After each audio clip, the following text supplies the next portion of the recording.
이민수의 경제토크 IM증권 서울금융센터 이창환 이사님 오셨는데요. 2차 전지에 대한 우리의 고민들 돌파구가 있습니다. 얘기를 하겠습니다. 지금 뭐 어쨌든 시장은 이 대선과 관련된 공약들 나오는 것에 따라서 일희일비하잖아요, 그죠? 네. 행정수를 옮긴다, 환경을 개선해야 된다 그러는데 정말로 정치권에서 힘을 실어해 줘야 될 것은 우리 성장 산업인 배터리 2차 전지 산업이잖아요, 그죠? 예, 뭔가 좀 아젠다가 뭐가집니까? 그러니까 지금 그 대선 후보들 네. 지지율을 보면은 그 이재명 대선 후보가 이제 다자간에서도 50% 네. 뭐 이상 이렇게 여론조사상 나오고 있다 보니까 그 이재명 그 대선 후보의 그 일정이라든가 어떤 발언 이런 거에 굉장히 이제 주식시장이 민감하게 맞아요. 네. 좀 반응을 하고 있고요. 최근에 이제 나온 뉴스를 좀 보면은 제가 지난달에는 이제 그 여야에서 우리 이제 배터리 산업에 대해서 특히 이제 그 직접 환급제 도입을 좀 서두르고 있다라는 말씀을 드렸었는데 지난 17일에 이제 이재명 그 대선 후보 캠프에서 이제 핵심 공약으로 그 2차 전지 배터리 산업 육성에 대한 정책을 포함하는 방안을 추진하겠다는 그런 내용이 나왔고요. 그 민주당이 그 반도체라든가 그 인공지능에 이어서 배터리까지 포함한 그 미래 핵심 산업으로 우리 그 분류를 하고 여기에 대한 그 대규모 지원책을 꺼낼 예정이다라는 그 보도가 있었습니다. 네. 이를 이제 국회 2차 전지 포럼이 있거든요. 여기 대표가 신용대 더불어민주당 의원입니다. 네. 이분이 이제 그 최근에 인터뷰에서 그 이재명 후보 대선 공약에 2차 전지 산업 육성이 중점적으로 포함될 수 있도록 추진하고 있다라고 이제 밝힌 상황이고, 그래서 이제 이번 대선 공약 안에 그 한국판 그 IRA법이라 불리는 직접 환급제를 이제 정부 차원에서 추진하겠다. 네. 이 방안이 포함됐다라고 합니다. 그러니까 이게 사실은 이런 직접 환급제라는 것들이 정부 정책으로 이어진다했을 때는 사실 뭐 가뭄의 단비 같은 그런 소식이라고 볼 수 있겠고 주로 이제 그동안의 반도체나 이런 것도 약간 세액공제 방식 간접적으로 네. 하는 게 많잖아요. 그쵸. 사실은 이제 직접적으로 하는 방안을 논의하니까. 네, 그동안 이제 그 조세 특례 제한법에는 이제 영업이익이 나지 않게 되면은 세액 공제를 받을 수 없다 그렇죠. 보니까 네. 이번에 이제 그 신영대 맞아요. 의원이 그 조세 특례 제한법을 개정안을 발의했거든요. 그래서 영업이익이 나지 않아도 기업들이 그 세액 공제 분만큼 현금 지원을 받을 수 있는 내용들이 이제 포함된 것이고. 그러네. 아니 이제 돈을 벌어야 세금을 낼 거고 그죠? 네. 그러면 세금을 좀 감액해 주는데 뭐 초기에는 돈을 못 벌잖아요, 그죠? 그런 경우는 혜택을 못 받는 거니까. 네, 그 배터리 산업 자체가 초기 투자금이 워낙 그 그러니까요. 많이 필요하다 보니까 영업이익까지 나기까지 시간이 많이 걸리고 그리고 이게 법인세 공시 방식으로는 뭐 그 공제할 돈이 없다 보니까 그렇죠. 이게 전기차 산업이 좋을 때는 괜찮았는데 지금처럼 이런 그 캐즘을 이제 돌파하는 과정에서는 기업들이 좀 대규모 적자가 나는 상황이고, 특히 중국이 사실 배터리 산업뿐만 아니라 대부분의 산업을 장악하는 방식이 예를 들면은 그 우리나라에서 원가가 뭐 이게 100달러라고 치면 중국에서 원가 똑같이 100달러 하더라도 우리는 마진을 남게 되니까 예를 들면 150달러, 200달러 받으면 네. 중국은 아예 50달러에 맞범 해보라 이런 식으로 지금 치킨 게임을 하고 있다는 거죠. 그래서 그걸 언제까지 그런 적자를 다 중국 정부가 메워주면서 그렇게 가고 그걸 언제까지 하면은 경쟁 국가가 망할 때까지 그렇게 하는 전략입니다. 그걸 실제로 그렇게 하고 있어요. 얼마 전에 그 명품 백들 중국 그 상인들 그 제조업체들이 뭐 원가만 공개하고 그렇지 맞아요. 않습니까? 그렇죠. 네. 미국이 이제 관세 매기니까 원가에 파랗게. 사실 그게 형님 비도적인데도 불구하고 그런 식으로 이제 앞으로는 그래서 우리한테 와서 직접 똑같은 퀄리티의 제품을 우리한테 와서 직접 사라고 하지 않습니까? 그런 식으로 이제 명품 백을 그 전에는 제가 이제 중국에 있을 때 2010년도 이때만 해도 그 짝퉁이 정말 조잡했었어요. 그 내구성도 떨어지고 하다가 그러다가 이제 A급 짝퉁이 나오고 그 다음에 그 짝퉁의 단계가 이제 이제 생산 기지를 이제 중국으로 옮기다 보니까 거기서 나온 불량품들 있지 않습니까? 그런 것들을 빼돌려서 그런 것들이 실제 나다니면서 실제 짝퉁은 아니지만 불량품이. 근데 그게 3단계 정도 짝퉁이고 4단계 짝퉁은 그렇게 오랫동안 20년 이상 그 제조를 하다 보니까 그 원부자재, 그러니까 뭐 원자재를 어디서 공급하는지 공급망도 다 꿰뚫고 기술도 다 이전을 받아가지고 네. 그런 식으로 장을 한다는 거죠. 그래서 그러면서 이제 가격도 후려치고 하면서 이제 산업을 장악해 나가는 희도들이 나타나는데 이게 이제 우리 배터리 산업 같은 경우도 중국 업체들이 다 부도가 날 만한 회사조차도 보조금을 주면서까지 그 살려서 완전히 그 저가품들을 이제 특히 유럽 시장에다 이제 뿌렸죠, 많이. 특히 중국 전기차 같은 경우에 이제 덤핑으로서 그렇게 했고 또 이제 그 특히 ESS 시장에서 배터리는 완전히 뭐라 그럴까 그냥 덤핑이죠, 덤핑 가격에 네. 그 파면서 거의 시장을 다 장악해서 우리가 거의 고사 직전으로 그 ESS 시장이 몰렸다가 지금 북미 시장에서는 관세에 대한 영향을 지금 좀 보고 있는 상황이고요. 이게 그래서 이게 단순히 기업들만 가지고는 해결됐을 뿐이 아니라 국가적인 차원에서 지원을 해줘야지만 이 배터리 산업을 살릴 수 있는 상황까지 현재는 지금 몰렸다라고 볼 수 있겠고요. 그리고 이런 배터리 산업 같은 경우에는 굉장히 나중에 수출 그런 규모도 커지고 큰 산업이기 때문에 그 일자리 창출에도 굉장히 큰 축을 담당할 수 그렇죠. 있거든요. 우리도 보면 옛날에 뭐 건설, 자동차, 반도체 이게 국가적으로 이제 키웠기 때문에 산업이 된 거잖아요. 네, 배터리가 들어가는 산업이 전기차도 있지만 뭐 네. 아까 말씀드린 ESS, 뭐 스마트폰, 네. 등등 되게 다양하게 들어가기 때문에 그렇죠. 이게 산업이 되게 큽니다. 그리고 또 그 AI 산업을 발전하기 위해서도 그 데이터 센터 같은 경우도 주로 그 에너지원들이 태양광이랑 ESS 이렇게 같이 접목이 되거든요. 그래서 이제 아무튼 뭐 민주당에서 추진하는 이런 그 전략들이 어쨌든 이런 정부 차원에서 그 지원책을 한다 그러면은 정말 큰 도움이 될 거다라고 생각이 들고요. 근데 이전에도 이렇게 이런 법안이나 이런 게 몇 차례 시도가 있다가 제대로 안 됐다면서요. 예, 그게 이유가 계속 기재부에서 막았어요. 그러니까 이제 더불어민주당이랑 국민의힘 양쪽 모두 다 2차전 산업진흥위원 법안을 다 발의를 했습니다. 다 발의를 한 상태고 신영대 의원이 아까 말씀드린 것처럼 그 조세특례법 일부 개정 법률안을 발의를 했고요. 국민의힘에서는 그 이상희 의원이 그 2차전 산업 육성과 지원을 위한 그 특별법안을 발의를 했습니다. 네. 그래서 이제 결국에는 여야를 막론하고서 어쨌든 2차 전지 산업이 우리나라의 그 미래 산업인데 이를 이제 현재 국내 기업들이 겪고 있는 위기를 좀 도와주자 극복하자는 게 중론인 거고요.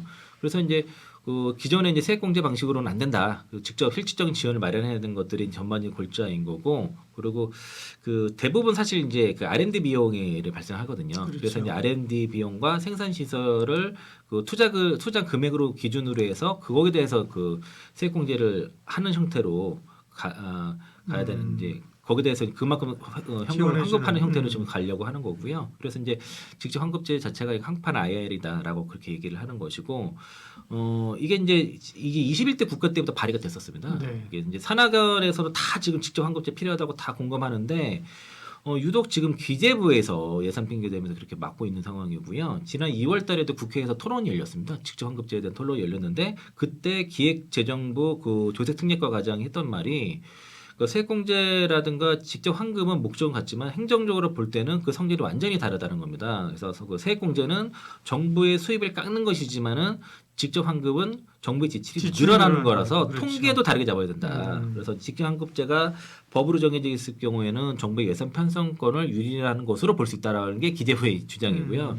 정부 지출의 우선순위를 뒤흔드는 문제가 될 수 있다. 그래서 기재부에서 굉장히 강렬하게 반대를 했어요. 그래서 이제 이번에 그러면서 이제 국민적인 컨센서스를 모으는 게 어렵다라고 이제 막 얘기를 하고 있는 상황인데, 지금 뭐 아시는 것지만 2차전지 그 산업이 현재 뭐 거의 데스밸리 그 주메가격이라고 불릴 정도로 좀 위험에 처해 있는 상황이기 때문에 지금 이번만큼은 좀 법안이 통과돼야 된다라고 좀 그 여야가 좀 기대를 하고 있고 산업계에서도 좀 기대를 하고 있는 상황이고요.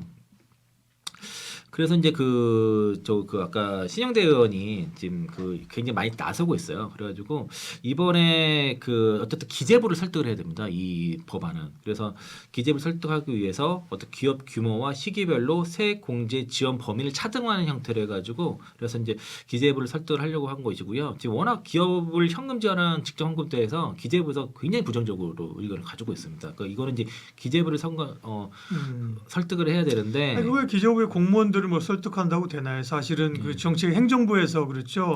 하기로 하면 공무원들은 사실 미안한 말이지만 따라 하는 거지. 그렇죠. 그래서 정부에서 하라 그러는데 공무원들 그건 못해요 할 수 없어요. 그래서 이제 네. 정부 정책으로 가는 게 되게 그러니까요. 중요한 것 같고요. 이 정책은 타이밍인데 그렇죠. 지금 신영대 의원 얘기는 이럽니다. 지금 글로벌 2차전지 패권이 실시간으로 벌어지는 상황에서 선거로 인해서 지금 이게 우리가 6월달이잖아요. 그렇죠. 이런 법안들이 통과되는 게 미뤄져서는 안 된다는 얘기를 하고 있는 거고 굉장히 지금 제가 봐도 골든 타임이 얼마 안 남았어요. 지금 우리가 너무 지금 뒤늦게 대응을 하는 바람에 지금도 사실 상당히 늦었지만은 지금이라도 빨리 이런 그 지원 법안들이 통과를 해야 되고 이게 지금 내용을 추가로 해서 지금 조세특례법 개정안을 발의했지만은 그 전에도 이미요 2년 넘게 지금 국회에서 관련 법안이 다 보류되고 있습니다. 네. 국회 그 더불어민주당이라든가 국민의힘 의원들이 발의한 법안들이 이미 상당히 있어요. 근데 지금 다 계류 중에 있어요. 2년 넘은 상태라서 그 과정에서 이제 기업들이 이제 중국 기업들의 그 밀려서 지금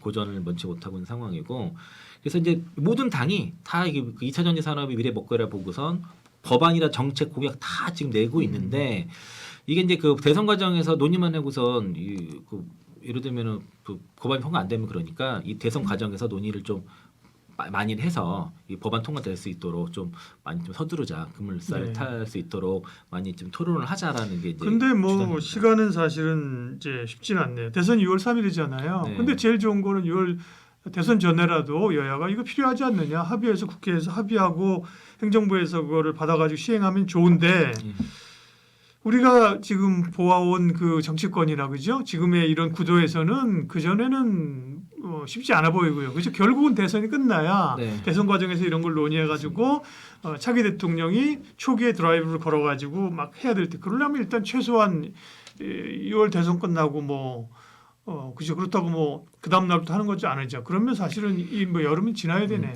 예, 그래서 이제 일단 네. 더불어민주당에서 일단 당 차원에서 배터리와 그 반도체, 인공지능 이런 첨단 그 산업 분야에 관련돼서 그 대선 공약을 좀 마련해서 뭐 여기에 대한 공을 들이고 있다고 합니다.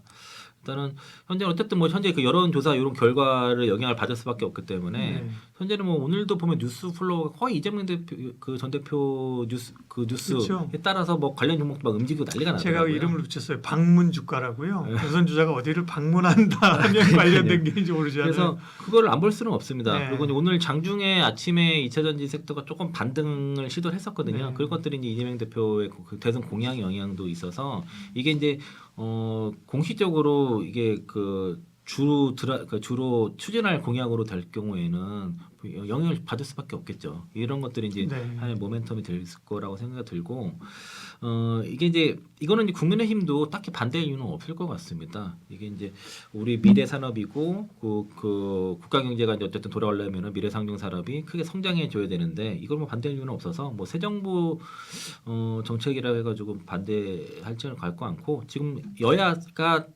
상관없이 지금 관련 정책들을 법안들을 발의하고 있기 때문에 이거는 뭐 여야가 따로 없을 네. 것 같다라고 생각 들고요.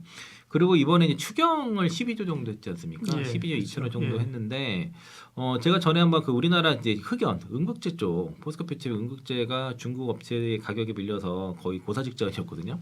뭐 가동률이 뭐 10% 수준까지 떨어졌었는데 일단 그래서 이번 추경에서 그 2차 전지 응급제 원료인 흑연이라 반도체 원료인 그 무수불산을 대해서 한시적으로 보조금 주기로 했습니다. 아 그렇군요. 네.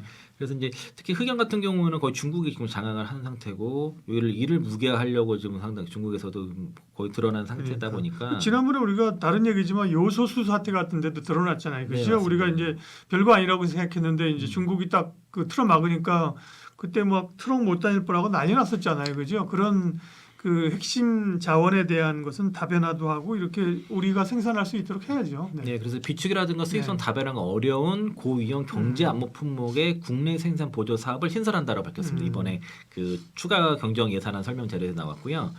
국내 생산 원가와 수입 단가의 차액을 올해부터 2년간 70% 한도에서 한시적으로 지원하겠다. 그래서 관련 예산은 136억 정도이고 사실 이 흑연 같은 경우가 흑연과 이제 그 무수불산을 대표적으로 예를 딱 지정을 했어요. 이걸 다 제시를 한 상태고 흑연 이런 것들 거의 다 중국에서 장악하는 건데 이로 인해서 이제 포스코퓨처엠이 어쨌든 그 유일하게 이제 국내에서는 흑연만 구출을 하고 있어서 여기에 보조금을 받을 수 있게 됐고요. 그리고 이제 이제 포스코퓨처엠 같은 경우도 흑연을 사실 중국에서 들여와요. 그 천연 흑연을 중국에서 들여와서 응급제로 각용해서 완제품을 만들다 보니까 온갖 경쟁력이 안 되는 거예요. 그래서 탈중국화된 응급제를 공급하기 위해서는 이제 주로 아프리카 쪽에서의 흑연 공급망을 구축을 하는데 이게 27년부터 완공이 됩니다. 그래서 이제 그 아프리카사 흑연 도입이라든가 가공 체계가 되려면 27년도부터기 때문에 그때부터 본격적으로 가동되고 그 전까지는 좀 정부에서 꾸준히 좀 계속 좀 보조금을 좀 줬으면 좋겠습니다. 이게 이제 뭐 여러 개가 있는 게 아니고 거의 국내에서 유일하다 보니까 예. 이게 망하면 안 돼요. 포스코페체의 그 응급제 흑연 사업이 멈춰지면 안 되는 상황이고 뉴스에는 지금 그 중국의 흑연을 사용해서 만든 응급제 가격이 중국은 한 키로당 한 2달러 정도인데 포스코페체는 이보다 한 50% 비싸다고 합니다. 그러니까 제가 알기로는 제가 들은 거는 뭐 포스코페체 응급제가 중국 가격보다 한 4배 높다고 들었었거든요. 근데 뉴스상에는 한 50% 정도 비싸다라고 해서 뭐 들은 것보다는 차이가 적지만 그래도 원가의 공급가가 40% 차이가 나게 되면 사실 쓸 수가 없죠. 그렇죠. 예. 이런 어떤 차액을 이제 보상해 주려고 하는 것이고 그리고 거의 그러니까 이게 뭐냐면 중급제도 응급제 가격이 거의 마진이 없어요. 거의 원가보다 밑으로 파는 것 같습니다. 그게 나올 수 없는 가격인데 그래서 보조금 없이는 팔 수 없는 가격에 지금 중급제를 계속 팔고 있어요. 언제까지? 포스코피티에 망할 때까지 팔겠다 이런 상황이라서 우리도 이거는 지원을 계속 꾸준히 해야 되겠다라고 있고 최근에 그 세종공장의 그 포스코피티 응급제 가동률이 한 30% 정도 수준이라고 합니다.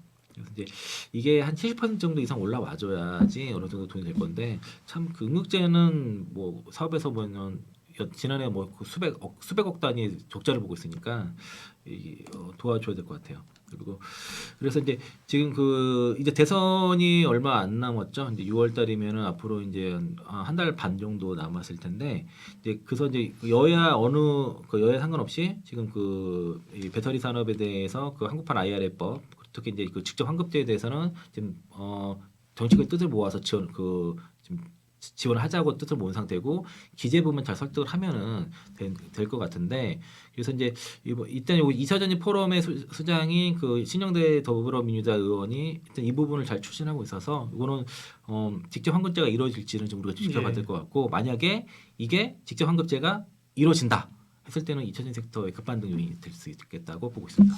대선 과정에서 논의 중인 한국판 IRA 기대를 하겠고요. 근데 뭐 기대만 하고 사실 언제 될지 모르는 우려도 있어서 그런 얘기가 나올 때는 어쨌든 2차전지 그 가운데 또 어느 쪽이 더 이렇게 민감하게 반응할 것인가를 미리 좀 스터디를 하고 있으면 대응이 빠르겠죠. 네, IM증권 서울금융센터 이창환 이사님 도움 말씀 주셨습니다. 고맙습니다. 그렇습니다.